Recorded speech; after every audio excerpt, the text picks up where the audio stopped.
வெயிலான காலை தோட்டத்தில் இருந்த அனைத்து காய்கறிகளும் ஒரு பெரிய ஓட்டப்பந்தயம் நடத்த முடிவு செய்தன.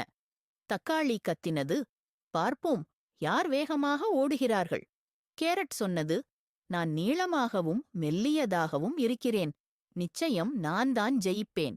உருளைக்கிழங்கு சிரித்துக்கொண்டு சொன்னது, ஹா நான் உருண்டையாக இருந்தாலும் பலமாக இருக்கிறேன், நான் உருண்டு சீக்கிரம் போய்விடுவேன்.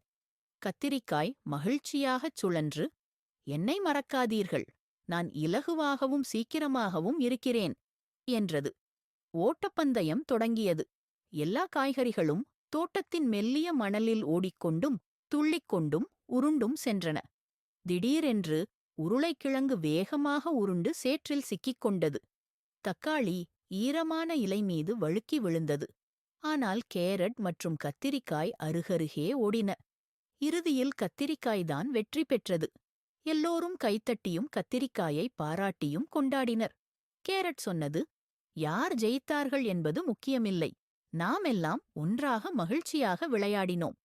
அனைத்து காய்கறிகளும் சிரித்தும் ஆடியும் தோட்டத்தில் சந்தோஷமாக இருந்தன.